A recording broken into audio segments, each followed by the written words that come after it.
Hi guys, and welcome to a new video. Today I am finally gonna do my Gotta Things for Summer reading wrap up. What is Gotta Things for Summer reading challenge? Who knows, really, who knows? In the beginning of the summer, in June, I posted an announcement slash TBR video where there was 4 challenges for each month of the summer. The reason I did this is because I really like to fulfill challenges. I'm not the one making them, I'm making my best friend make them. And it's just a way for me to read a bit other things than what is on my next to read TBR list, to feel a fulfillment in my life that I totally need. You were allowed to participate if you wanted to. I doubt anyone did. I'm joking. I actually know like some of my friends watching actually did it, and that's so cool and really weird that anyone wanted to do that, but it's awesome. Announcement time is that I will actually keep doing the challenges for each season. This wasn't my idea. My best friend was like, I can make challenges for you to every season, and I was like, okay, then I need to make videos about it. I will post a TBR / announcement video really soon, like right after this most likely. I realized, by the way, as I was doing the Gotta Things for Summer, that I wanted to do this video to have it all in one video and wrap it all up. But it was really odd to not talk about the videos in the month I read them, because that was like 3 months since I read the first books in the challenge, and that's a long time to wait until, you know, reviewing it. Now, I don't take notes, I roll with it. Well, good luck to me. Let's just start right off and talk about the books I read. The first challenge was Sex on the Beach, Read a Diverse Erotica. And for this one, I read Exhale by Joelle Abernathy. This was like a shifter romance thing.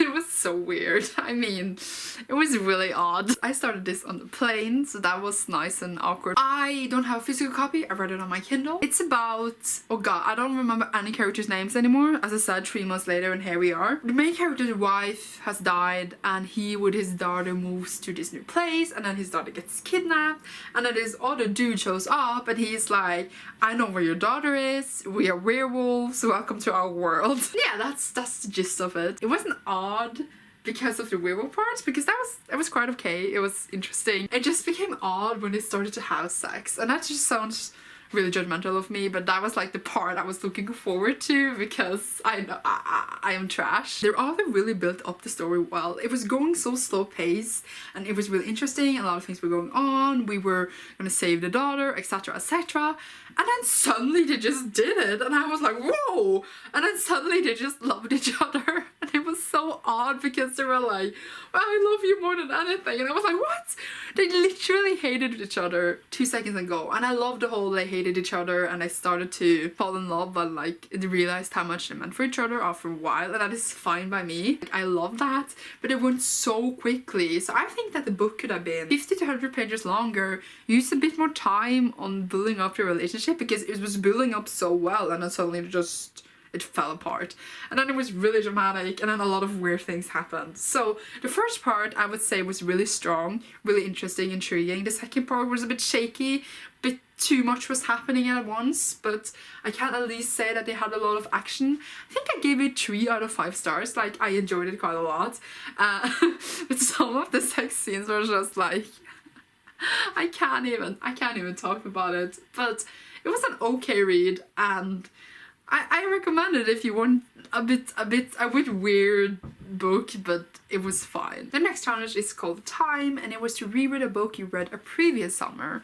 And for this one, I had chosen Blood Red Road by Maura Young. This is a YA dystopia that came out a few years ago. It's basically about Saba, who with her family are surviving in this fallen apart land, and then her brother gets kidnapped, and then she goes out with her little sister to save him, and they go out in this world. I, as I said, read this before. It's many years since I read this one. I read it in Norwegian even, and the writing style I remember was really odd, especially like translated, and it's still odd. It's really special, but I love it so much.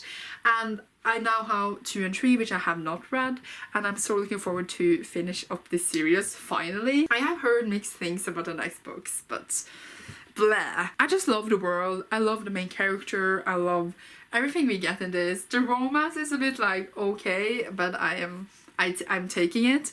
But the rest is really good. I just recommend this a lot. This is a really different YA dystopia, which you sort of don't see, like I feel a lot of dystopia have a lot of the same traits, at least of the one I have read, and I sort of got tired of it, but this one really stands out for me, and it still does, and I really do recommend it. I don't remember how many stars I gave it. I think I actually gave it 5 stars because I do love it, but oh my god, high rating. So definitely go and check this out if you want some really exciting dystopia. The next challenge was called Tiny Sprout, read an underrated middle grade book, and for that I read The Chosen Ones by Scarlett Thomas. This is the second book in the Wallquake series, and it follows the world basically after this big wallquake that ruined a lot of things in the world.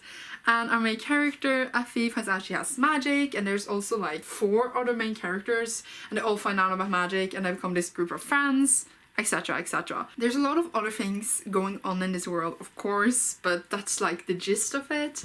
And I remember I just loved the first one. It was so original and fun and imaginative, and I absolutely loved it. But this one actually let me down sort of, because I don't know, the plot wasn't really that interesting anymore. We keep getting all these questions but not any answers yet, and I know there's gonna be 2 more books, but come on, you need to give us something. It let me down a bit because the first one was so good, and this one just didn't get to the heights of the first one, but it was still a really fun series, and I definitely do recommend it if you're looking for some middle grade that is fun and imaginative.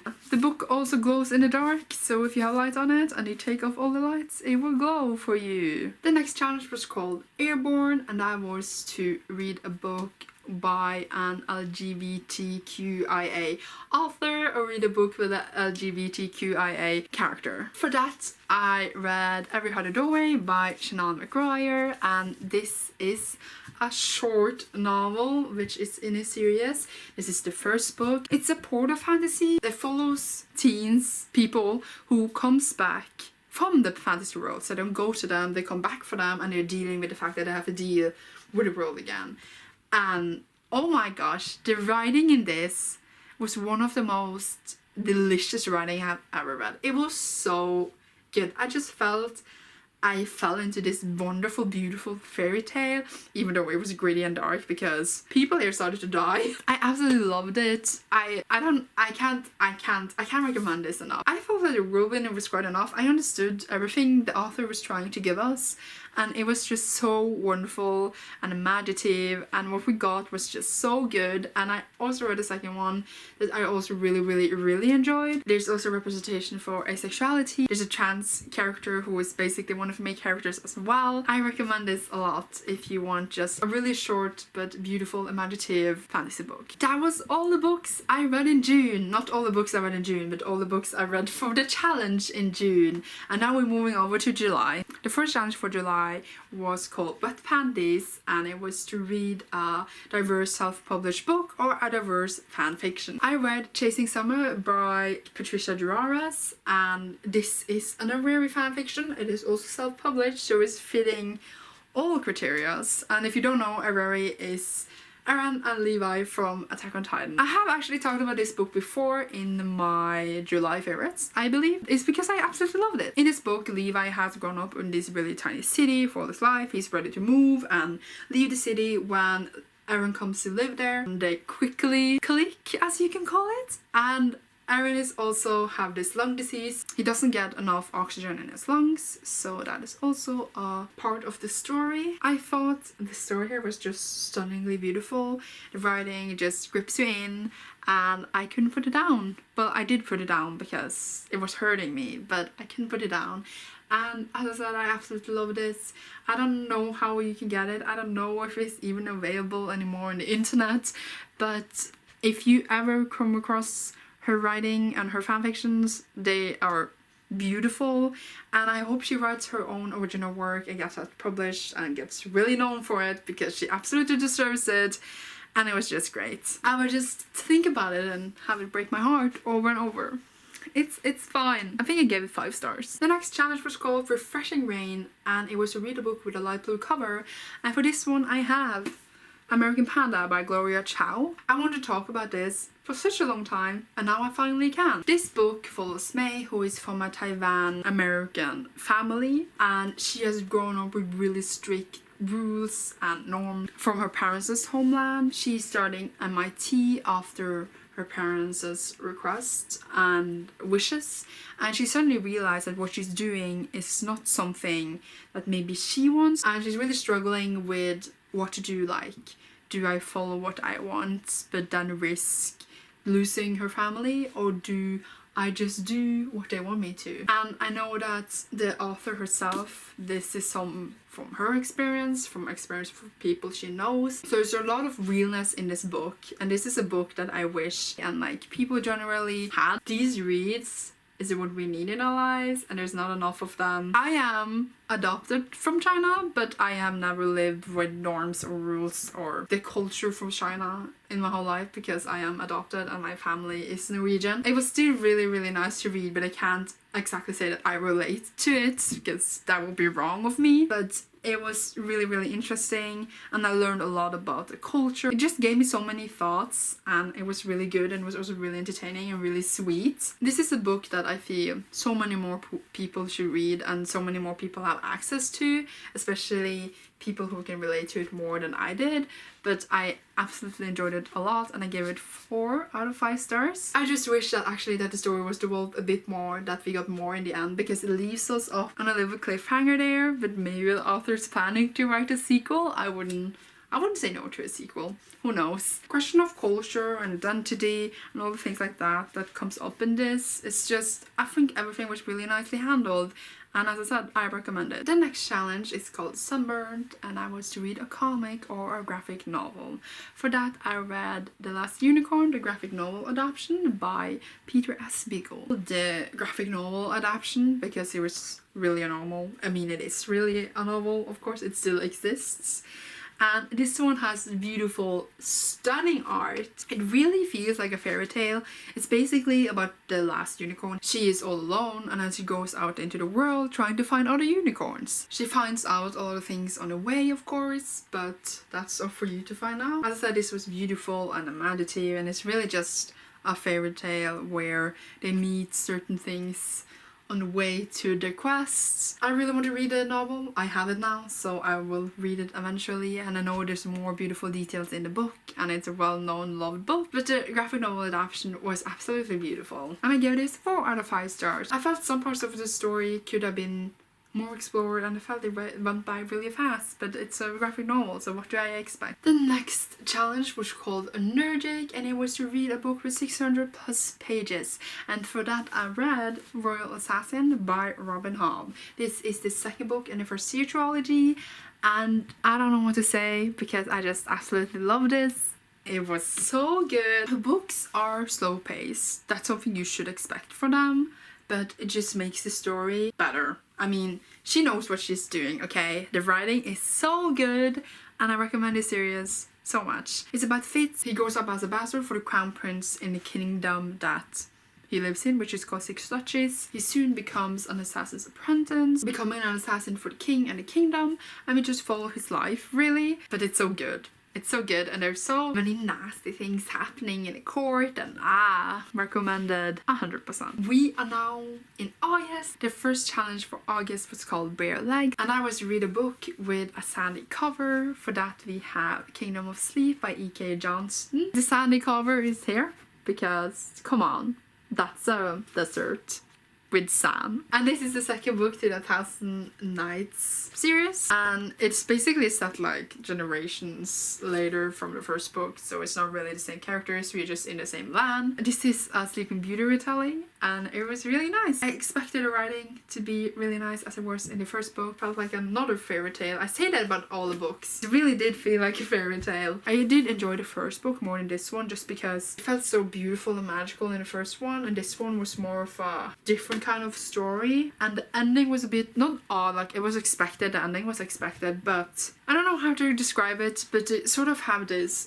task comes upon them, and it's just how it got resolved. I don't know how I feel about it, but I don't know, certain things was a bit confusing, like the curse that we have in this book just was explained differently, I felt. I don't know, I didn't feel like it was quite consistent, but that may be just me because I'm slow, but that's fine. But as I said, I really did enjoy it, and I gave it 4 out of 5 stars, but it's probably more like 3.75 maybe. The next challenge was called Sweaty Armpits, and I was to read a book about pirates, or with pirates, And I was gonna read these Rebel Waves by Sarah Rush, but then I found out that it's probably, perhaps, maybe in the next Fairy Loot. That's what I think. I haven't gotten it yet, so who knows. That's what I thought. So I decided not to buy that one, and I decided to rather read Daughter of the Pirate King, which I already had on my shelves. This is by Tricia Levenseller. It's about Alosa, who gets captured on purpose on this pirate ship because she's going to find this map for her father, who is the Pirate King. And she's also a pirate herself, of course. And there's revelations and romance on the way. I just wish that the romance had been developed a bit more slowly because it was so obvious it was gonna happen from the start. That's fine. I loved Alosa. Her skills was great. Her character was great. And the story was fun and really fast-paced. Didn't expect it to like it as much as I did, but I liked it well enough. I gave it 3 out of 5 stars. And if you just want a fast-paced, chill fantasy book, you have this one. It was just entertaining. The next challenge was called Air Conditioner, and I was to read a crime book with over 400 plus pages. For that we have Magos by Unespa. The English title, I think, is The Devil's Cross or something. Yes. This is the 5th book in the Harry Hole series, which is the Norwegian long crime series, which is really popular in not just Norway, which is cool. And this follows the detective Harry Hole. This one had a serial killer, and I was like, oh my god, we haven't had a serial killer in this series yet. But then I remember that the first book is actually also with a serial killer. I had just forgotten. But this one was really interesting. I liked it much more than the last one in the series, just because I was genuinely curious who was doing it. But yeah, it's not like it blew my mind or anything, because they usually don't. I'm getting more used to his writing. In the beginning I didn't like it, but now it's fine. I read it well enough and we're rolling with it. I care much more about certain characters in this book, and my favorite character so far is Beata, and she's really cool because she has this anomaly on her brain which makes her recognize faces if she's seen a face once. Years ago, she recognized it again when she sees it later, and I just think that's just a really cool addition to the story, and I really, really like her, and I hope she gets more development as we go on. I just know that she's still in the books later, I think. I quite like her. 5th book, 6 to go, even though a new one is coming next year. Great. I gave this 3 out of 5 stars, because as I said, I enjoyed it. It was fun. The last challenge for gotathingforSummer challenges, reading challenge, I can't speak. It was called Back to School, and it was to read a historical fiction with a white cover. And for that I read A Song of Achilles by Madeline Miller. This book is my favorite of all the ones I read in the summer challenge. I think possibly it's the favorite I read all year. This book is basically everything I love in a book. I absolutely loved it. I can't even speak about how much I loved it. It was so beautiful, and no, it did not read like a fairy tale, but the writing was amazing. I absolutely loved it. I get goosebumps just thinking about this book. It destroyed me in so many ways. And I have not read the Odyssey. I don't know all the stories in the Odyssey. I did not know what was gonna happen. I kept seeing that people said it had a tragic end, so I was assuming the end, and I'm not okay. The main character is called Patroclus, and he is a prince, but he gets banished. He's sent to live in another kingdom where Achilles is prince, and they basically just becomes best friends and more. It's fine. It was so well done, and it was just so good. And the love story, I'm just thinking about it. I can't stop raving about this book, but it was amazing, and I bought audiobooks so I could listen to it and suffer more. I recommend this. If this is your kind of thing, it was absolutely the best. It also has like fantasy elements in it, like Greek mythology elements in it. It's not entirely realistic in that way, but I prefer it like that, so it was just even better. I'm gonna stop talking about this book now, but it was so good and I loved it so much. That was the 16 books I read in my gotathingforSummer reading challenge. It was fun. You will see me in the autumn challenges. I don't know how I would do the wrap-ups even. I don't know anything. I am bad at this. And yeah, if you participated, please tell me. Like, I would love to know and know what you read. And if you want to participate in my next challenge, reading challenge thing, please do. And you will see me soon in a new video. Thank you so much for watching. Goodbye.